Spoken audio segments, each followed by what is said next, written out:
உள்நாட்டு மற்றும் வெளிநாடுகளில் வசிக்கும் விண்ணப்பதாரர்களிடமிருந்து வரப்பெற்ற அதிகளவிலான கோரிக்கைகளை அடுத்து காவல்துறை நற்சான்றிதழ் பெறுவதற்கான உத்தியோகபூர்வ நடைமுறைகள் குறித்து காவல்துறை நேற்று பொதுமக்களுக்கு விசேட ஆலோசனைகளை வழங்கியுள்ளது.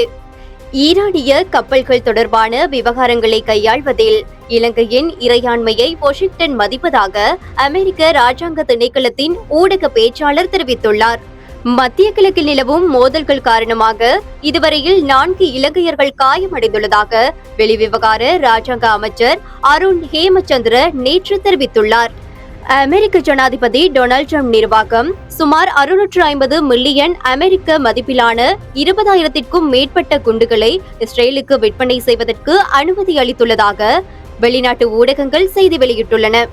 மகரகம நகரில் நேற்று கடை தொகுதியொன்றில் ஏற்பட்ட தீ விபத்தினால் சுமார் 400 லட்சம் ரூபாய் நஷ்டம் ஏற்பட்டுள்ளது என ஆடை விற்பனையாளர் சங்கத்தின் தலைவர் தெரிவித்துள்ளார். மத்திய கிழக்கில் நிலவும் பதற்றமான சூழலை தொடர்ந்து இன்று முதல் எதிர்வரும் 15ஆம் தேதி வரை வளைகுடா நாடுகளுக்கான தனது அனைத்து விமான சேவைகளையும் ரத்து செய்வதாக ஹோமான் ஏர் நிறுவனம் அறிவித்துள்ளது. பசறை காவல்துறை பிரிவிற்குட்பட்ட மீதுப்பட்டிய தோட்டத்தில் உள்ள 3 வீடுகளை கொண்ட தொடர் குடியிருப்பொன்றில் நேற்று திடீரென தீ விபத்து ஏற்பட்டுள்ளது. ஏற்பட்ட தீ விபத்தினால் குறித்த குடியிருப்பின் ஒரு வீடு முற்றாக எரிந்து சேதமடைந்துள்ளதுடன் அங்கிருந்த அனைத்து தளபாடங்களும் தீக்கிரையாகியுள்ளன. ஈரான் கப்பலில் இருந்து மீட்கப்பட்ட குழுவினருக்கு சுமார் 1 மாத காலத்திற்கு இலவச விசாக்களை வழங்கி மனிதாபிமான பாதுகாப்பை வழங்க நடவடிக்கை எடுக்கப்பட்டுள்ளதாக பொதுமக்கள் பாதுகாப்பு அமைச்சர் ஆனந்த விஜயபால தெரிவித்துள்ளார்.